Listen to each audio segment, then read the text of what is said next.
마코에게 이 이야기는 들소 떼를 따라다니던 북아메리카 인디언 부족들에게 전해지는 옛 이야기입니다. 인디언들에게 들소는 생명의 근원이었습니다. 들소를 잡아먹고 가죽으로는 옷과 천막을 만들어 생활했지요. 인디언들은 이 이야기를 되풀이하면 들소에게 미안한 마음을 덜 수 있다고 믿었어요. 이 이야기는 인디언들이 들소에게 계속 몸을 내어달라고 기원하는 의미를 담고 있답니다.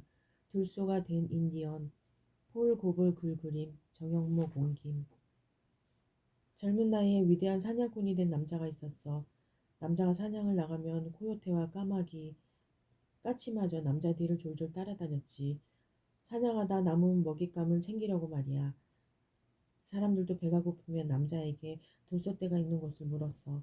남자가 가는 곳마다 들소떼가 나타났거든. 남자는 들소와 함께 있으면 무척이나 편안했단다.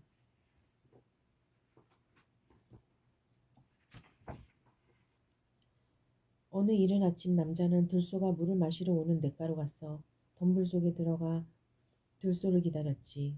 나비들이 햇볕을 받으며 날고 있었어. 남자는 그 광경을 물끄러미 바라보고 있었단다. 잠시 후 암컷 들소 한 마리가 나타났어. 풀을 헤치며 물을 향해 터벅터벅 걸어오고 있었지. 남자는 활시 위에 화살을 걸고 단단히 잡아당겼어. 들소는 느릿느릿 다가왔어. 그런데 남자가 눈을 한번 깜빡이고 보니 들소가 사라졌지 뭐야. 깜빡 잠들었던 걸까? 아니면 그새 무슨 일이 있었던 걸까? 풀숲에서 아리따운 젊은 여자가 걸어 나오더니 물을 마셨어. 처음 보는 여자였어. 부족 사람들과는 다른 옷을 입고 머리카락도 땄지 않았지. 여자에게서 들풀 냄새와 초원의 꽃 냄새도 났어. 남자는 여자를 보자마자 반해버렸단다. 여자가 말했어. 저는 들소나라에서 왔어요. 어른들이 당신을 만나보라고 하더군요.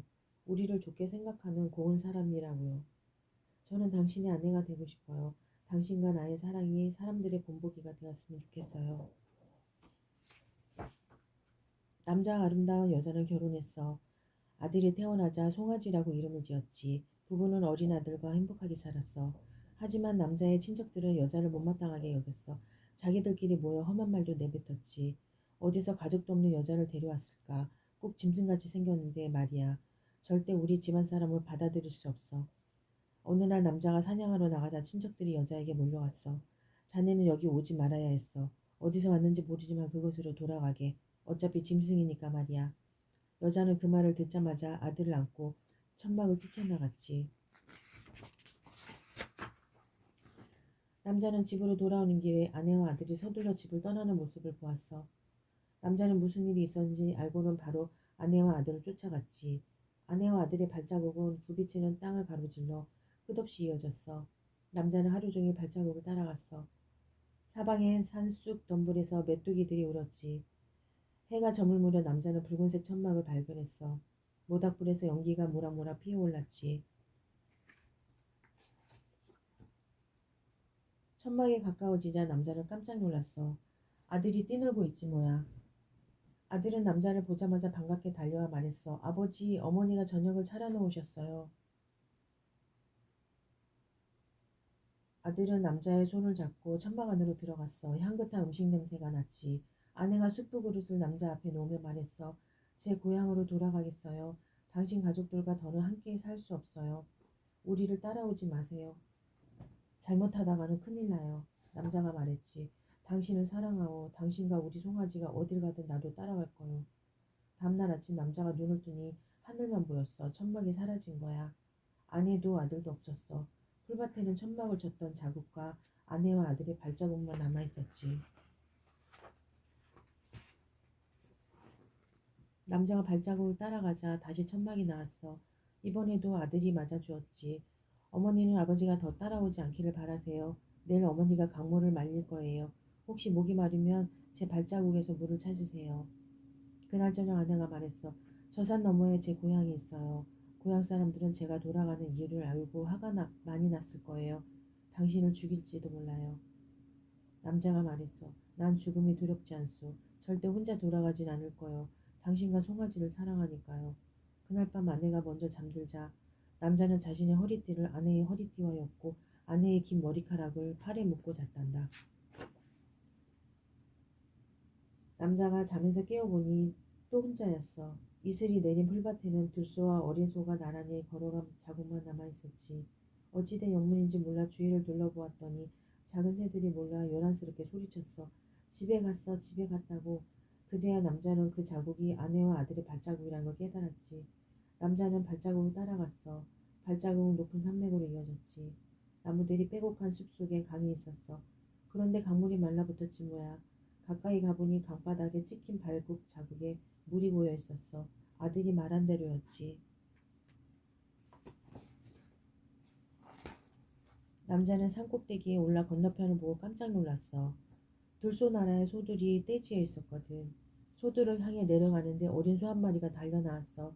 남자는 자신이 아들이라는 걸 알 수 있었지. 아버지 돌아가세요. 계속 가면 죽어요. 아니다 아들아. 나는 언제까지나 너와 내 어머니와 함께 살 거란다. 아들이 말했어. 그러려면 엄청난 용기가 필요해요. 외할아버지가 들소나라의 족장이에요. 외할아버지가 어떤 위협을 해도 두려워하시면 안 돼요. 그럼 바로 죽일 거예요. 또 들소떼에서 저와 어머니를 찾으라고 하실 텐데 찾는 방법을 알려드릴게요. 제가 왼쪽 귀를 살짝 움직일게요. 어머니 등에는 독고마리를 붙여놓고요. 우리만 찾으면 그때부터는 안심하셔도 돼요. 아버지 잘 찾으셔야 해요. 늙은 황소가 울부짖으며 남자 앞으로 달려나왔어. 천둥 같은 발굽 소리에 땅이 흔들렸지. 황소는 발로 땅을 긁어 뿌옇게 먼지를 일으키더니 뿔로 산속 덤불을 받아 멀리 날려버렸어. 하지만 남자는 가만히 서 있었어. 전혀 두려워하지 않고 말이야. 늙은 황소가 말했어. 이 두 발로 선 사람은 심장이 강하구나. 내 용기 덕분에 목숨을 구한 줄 알아라. 자, 나를 따라와라. 늙은 황소가 앞장서자 소들은 말없이 길을 열어주었어. 황소가 지나가면 다시 길을 닫았지. 두 소나라 소들이 모두 천막을 둘러쌌어. 어린 소들이 가장 안쪽에 조금 큰 소가 그 다음, 덩치 큰 암소와 항소들이 그 다음에 섰지. 늙은 황소가 큰 소리로 말했어. 두 발로 선 사람아, 내 친척들이 내 딸을 괴롭혔다. 하지만 너는 아내와 아들을 사랑하여 여기까지 왔구나. 자, 그럼 내 아내와 아들을 찾아보아라. 만일 찾지 못하면 너를 짓밟아 없애버릴 것이다. 남자는 어린 소들 앞을 지나갔어. 모두 똑같이 보였지. 그런데 그중 한 마리가 마치 파리에 물린 것처럼 귀를 살짝 움직이지 뭐야. 남자는 그 소의 머리에 손을 얹으며 말했지. 제 아들입니다. 소들은 깜짝 놀랐어. 아주 대단한 사람이고. 이번에는 남자가 암소들이 줄 서 있는 곳으로 갔어. 역시 모두 똑같아 보였지. 남자는 등에 독고마리가 붙은 암소를 보고 다가가 말했어. 바로 제 아내입니다. 두소나라 소들이 외쳤어. 와, 방금 아내라고 했어. 늙은 황소가 큰 소리로 말했어. 이 두 발로 선 사람은 죽기를 각오할 만큼 아내와 아들을 사랑한다. 그러니 우리와 같은 모습을 바꿔주자. 자, 이제 모두의 생각을 하나로 모아야 한다. 들소들은 남자를 천막 안으로 들여보내고 문을 꼭 닫았어. 천막 안에는 뿔과 발굽이 달린 들소 가죽밖에 없었지. 들소들은 사흘 밤낮 천막을 둘러싸고 떠나지 않았어. 들소들이 울음과 고함 소리가 천막 안을 무겁게 채웠지. 나흘째 되는 날 황소들이 천막을 넘어뜨렸어. 그러고는 남자를 수렁으로 밀어넣고 온몸이 흙으로 뒤덮일 때까지 굴렸지. 황소는 남자의 몸에서 숨을 빼내고 새 숨을 불어넣었어. 남자에게서 사람 냄새가 사라질 때까지 혀로 핥고 몸을 비벼댔지. 남자는 일어서려고 했지만 곧 다리에 힘이 풀리고 말았어. 그러다 들소 가죽이 점점 몸에 달라붙는 걸 느꼈지. 황소들은 남자가 소처럼 우는 소리를 듣더니 더 열심히 굴렸어. 마침내 남자는 자기 발로 섰어. 네 개의 다리로 말이야. 바로 들소가 된 거야.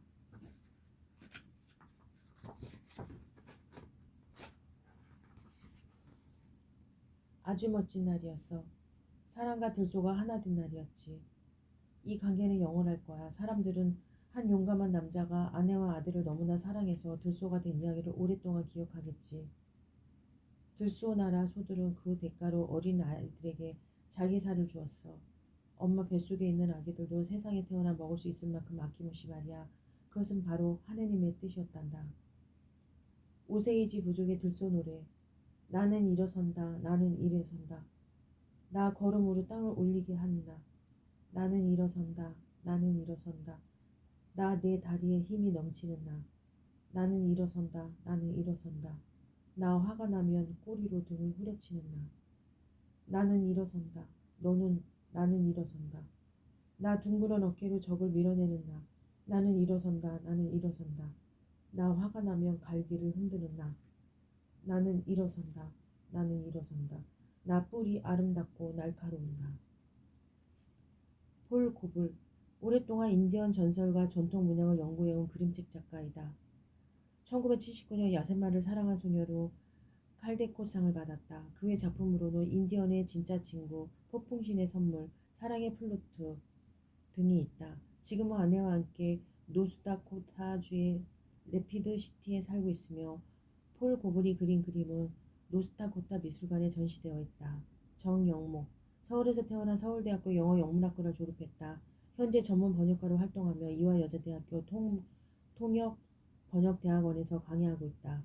옮긴 책으로는 인디언의 진짜 친구, 길가메시 시리즈, 셰익스피어의 이야기, 루갈 반다, 하멜린의 피리 부는 사나이, 보물섬, 눈먼 자들의 도시 등이 있다.